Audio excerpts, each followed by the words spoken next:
of a bad ignition coil and replacement cost explained, so buckle up and let's get started.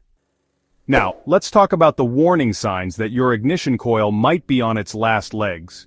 The earlier you catch these symptoms, the better chance you have of preventing more serious and expensive damage down the line.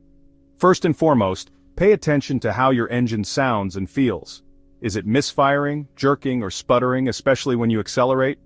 That could be a telltale sign of a weak or inconsistent spark from a failing ignition coil. Another common symptom is rough idling. If your engine shakes and vibrates excessively when you're stopped at a traffic light, a bad ignition coil might be the culprit.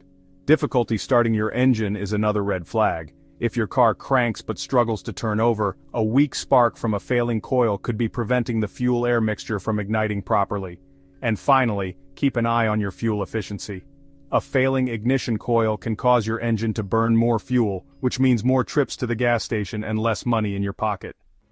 So, you've noticed some of the symptoms we've discussed and you suspect your ignition coil might be the culprit. Before you shell out any cash for a replacement, it's a good idea to do some basic diagnostics to confirm the issue. One of the easiest ways to check your ignition coil is with a visual inspection.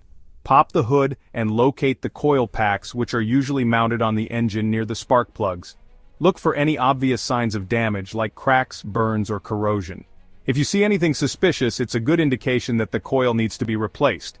Another simple test is the spark test.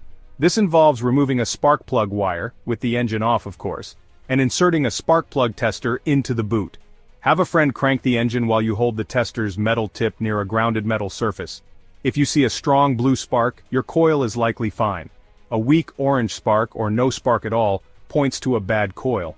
For a more precise diagnosis, you can use a multimeter to test the coil's resistance. Consult your vehicle's repair manual for the specific resistance values for your make and model. If the readings are outside of the specified range, it's time for a new coil. Section 4. The price of neglect ignition coil replacement costs. Alright, so you've confirmed that your ignition coil is indeed the problem. Now comes the question of cost.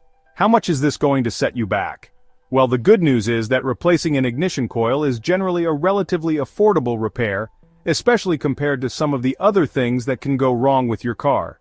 The actual cost will vary depending on a few factors, including the make and model of your vehicle, the type of ignition coil it uses, and whether you choose to tackle the repair yourself or take it to a mechanic. On average, you can expect to pay anywhere from $50 to $300 for a new ignition coil, depending on the brand and where you buy it from. Labor costs at a shop will typically run you an additional $50 to $150 per hour, and the job usually takes about an hour or two to complete. Of course, if you're comfortable working on your own car, you can save yourself a chunk of change by replacing the coil yourself. Always disconnect the negative battery cable before working on your car's electrical system, and wear appropriate safety gear, like gloves and eye protection. Section 5. Don't get burned. Act fast and save money. In conclusion, a failing ignition coil can lead to a whole slew of engine performance issues and potentially leave you stranded on the side of the road. The good news is that recognizing the symptoms early on and taking swift action can save you from bigger headaches and more expensive repairs down the line. Regular maintenance, including visual inspections of your ignition coils, can go a long way in preventing problems before they arise. And if you do notice any of the telltale signs we've discussed, don't hesitate to diagnose the issue and replace the faulty coil as soon as possible. Remember, a little preventative maintenance can save you a lot of trouble and expense in the long run. If you found this video helpful, don't forget to give it a thumbs up, subscribe to the channel for more car care tips, and hit that bell icon so you don't miss any future uploads.